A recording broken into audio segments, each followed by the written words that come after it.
Les inondations dues aux fortes pluies qui s'abattent depuis juin sur le Niger, pays sahélien désertique confronté au changement climatique, ont fait 53 morts et 18 000 sinistrés, ont annoncé mercredi les Nations Unies. Un précédent bilan publié le 20 juin dernier par le ministère nigérien de l'Intérieur faisait état de 21 morts et près de 6 000 sinistrés dans tout le pays.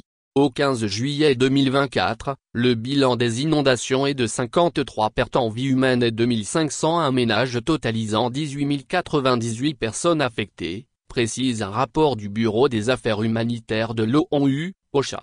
En outre, les eaux ont détruit 1636 maisons, 29 salles de classe et ont décimé 10 930 têtes de bétail, indique l'agence onusienne, qui cite le ministère nigérien de l'Action humanitaire et de la gestion des catastrophes. Selon OCHA, plus de 247 000 personnes pourraient être touchées par ces inondations avant la fin de la saison des pluies, qui survient généralement fin septembre. OCHA précise qu'en appui au gouvernement nigérien, les acteurs humanitaires dont l'UNICEF, le Haut Commissariat des Nations Unies pour les réfugiés, HCR, l'Organisation internationale pour les migrations, OMM, et la Croix-Rouge travaillent à prépositionner des stocks de vivres, d'abris d'urgence et des kits d'hygiène dans les zones touchées par les intempéries de plus en plus dévastatrices au Niger.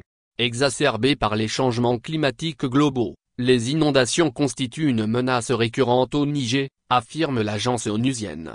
Quasiment toutes les régions du pays, particulièrement celles de Maradi, centre-sud, sont touchées, selon les autorités nigériennes. La capitale Niamey et ses 2 millions d'habitants, habituellement frappés par des inondations meurtrières, sont pour le moment épargnés. Pour minimiser les dégâts, les autorités envoient des SMS exhortant les populations à rester à l'abri, sécuriser le bétail et à appeler en cas d'urgence les secours sur un numéro vert. La saison des pluies s'étend de juin à septembre et fait régulièrement des morts au Niger, y compris dans les zones désertiques de ce pays au climat habituellement sec. Elle avait été particulièrement meurtrière en 2022, avec 195 morts et 400 000 sinistrés.